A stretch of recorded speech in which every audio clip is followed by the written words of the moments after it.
लाखों भाई बहनें शाकाहारी जैकेट पहनकर, और अब तो एक एक गांव गोद लेकर यानी जिम्मेदारी के साथ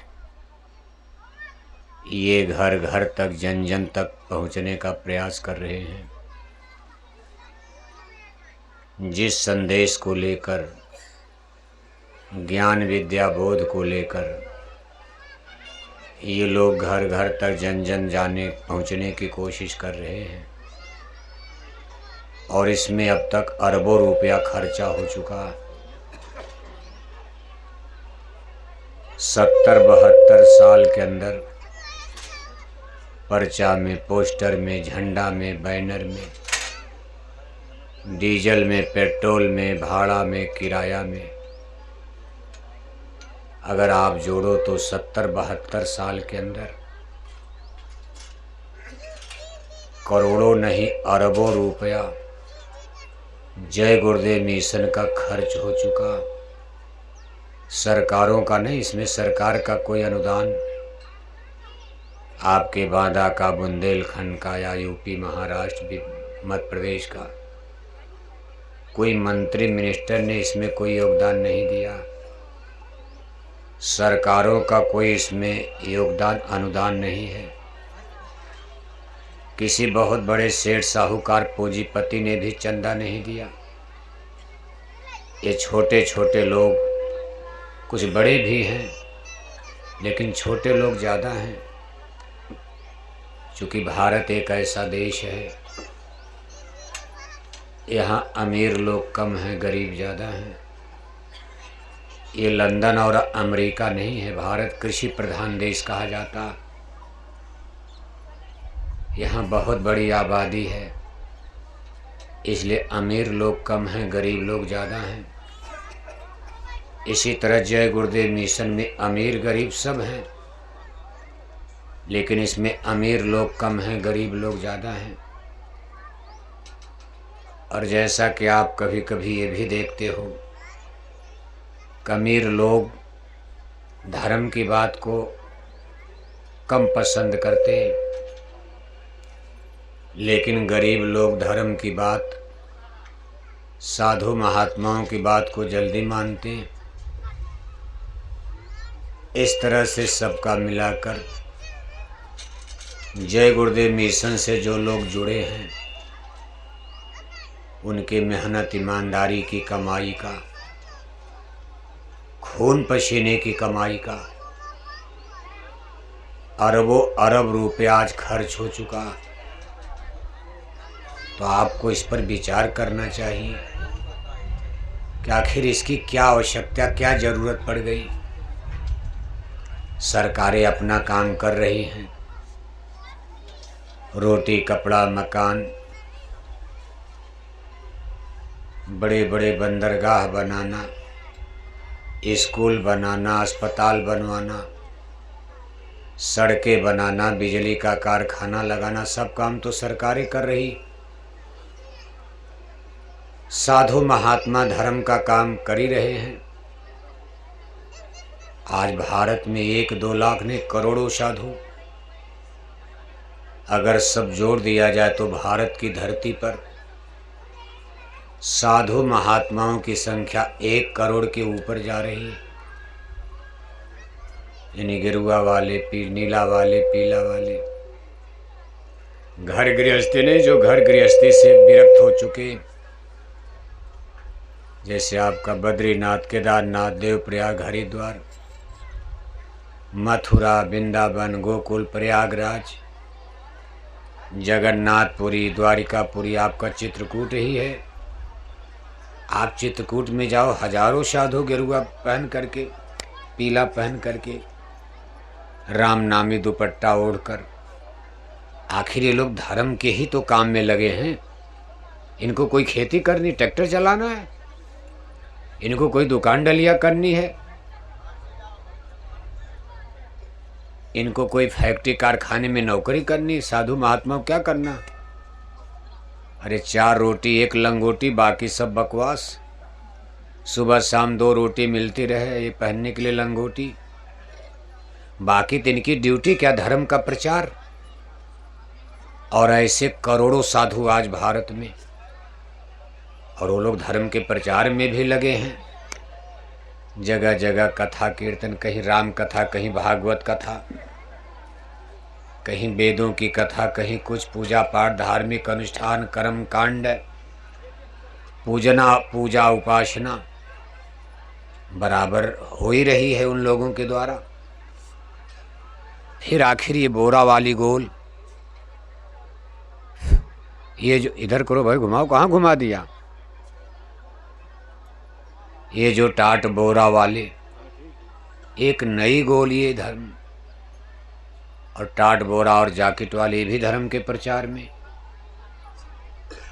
यह एक नई टीम, नई गोल, नई ऑर्गेनाइजेशन, एक नया संगठन भारत में खड़ा हो चुका है। ये भी धर्म के प्रचार में ही लगा है। अंतर ये जरूर है कि जैकेट वालों में, बोरे वाले में सब लोग गृहस्थ आश्रम वाले हैं, सब बाल बच्चेदार लोग, कोई साधु ऐसा साधु नहीं है।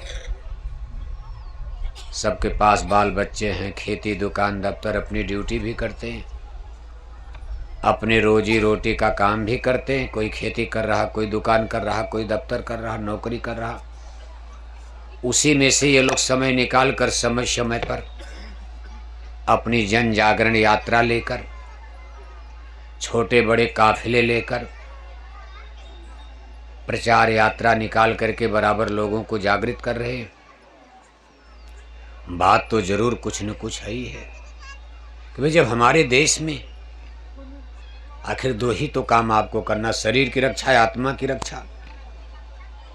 शरीर की रक्षा करने के लिए नेता लीडर, हमारी सरकारें तैयार हैं, मुख्यमंत्री हैं, प्रधानमंत्री हैं, एमपी एमएलए, मंत्री मिनिस्टर। रोटी कपड़ा मकान से ही तो शरीर की रक्षा। और धर्म की रक्षा के लिए, जिससे हमारी स्पिरिट यानी आत्मा की रक्षा होगी, उसके लिए साधु महात्मा तो तमाम, गुरु नाना पंथ। फिर ये अलग से जय गुरुदेव मिशन का पंथ, यह एक ऑर्गेनाइजेशन, संगठन बनाने की क्या जरूरत पड़ गई। और 1-2 लाख नहीं, करोड़ों लोग इसमें झोंक दिए गए। और गुरु महाराज ने कहा भाई गांव गांव ये चीज समझाओ, बताओ। आज इस चीज की एनालिसिस हो जानी चाहिए। इस चीज को जब तक नहीं समझोगे आप, मान लो अगर सब कुछ सही चल रहा होता, अगर धर्म के सारे रिलीजियस सिस्टम हमारे 1 करोड़ साधुओं के द्वारा अगर सही होता बांदा चित्रकूट में, तो ये बोरा पहनने की क्या आवश्यकता थी बताओ आप। वो भी टाट बोरा, गेरुआ नीला पीला पहनना तो आसान है। आज की इस फैशन की दुनिया में टाट बोरा पहनना बहुत कठिन चीज है। कोई बाप अपने बेटे को बोरा नहीं पहना सकता।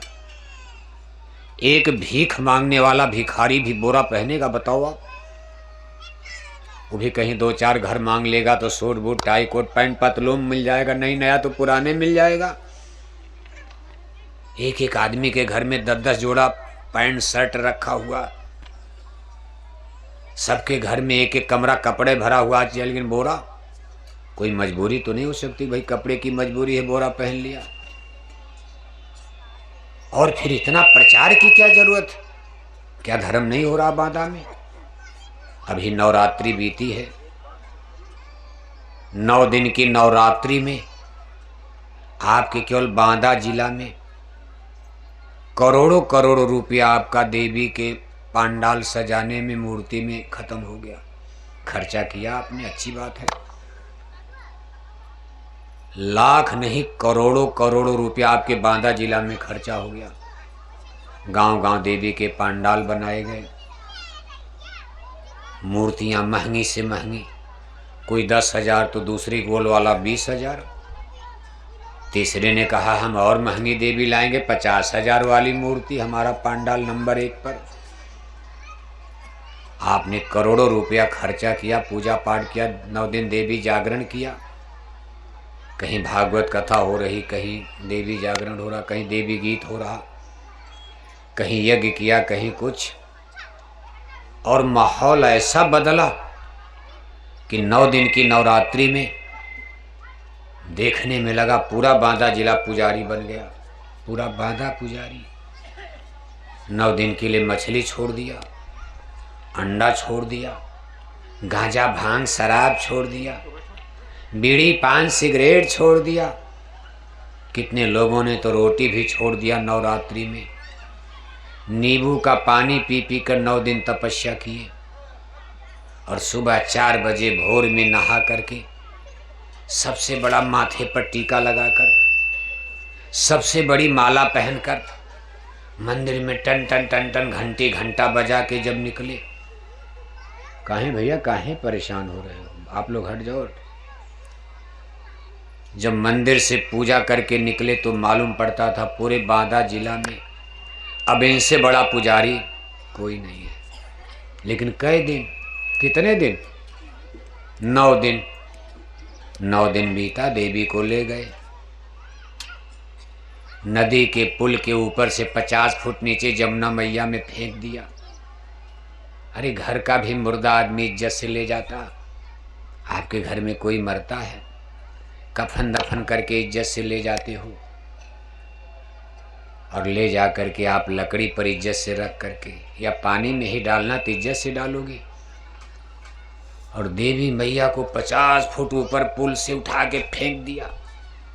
हाथ टूटकर उधर गया, पैर टूटकर उधर गया, और कहा देवी मैया आप चले जाओ, अब चैत की नवरात्रि में आना, 9 दिन तो हमारी शराब छूट गई। आप अगर बहुत दिन रहोगी तो हम कब तक शराब नहीं पिएंगे, हमारा मन बेचैन हो रहा शराब बिना। और देवी मैया को नदी में फेंक करके फिर 10वां दिन लगा, फिर अंडा खाना शुरू, फिर शराब पीना शुरू, दिन भर झूठ बोलना, दिन भर धोखा देना। थोड़ी सी ज़मीन के लिए भाई मार डाला, थोड़ी सी ज़मीन के लिए भतीजा मार डाला, थोड़े से पैसे के लिए चाचा को मार डाला। ये कौन सी पूजा कर रहे हो? बस इसीलिए जय गुरुदेव मिशन में ये इन रिवोल्यूशन खड़ा हो रहा। नहीं समझ पा रहे हो सनातन धर्म को।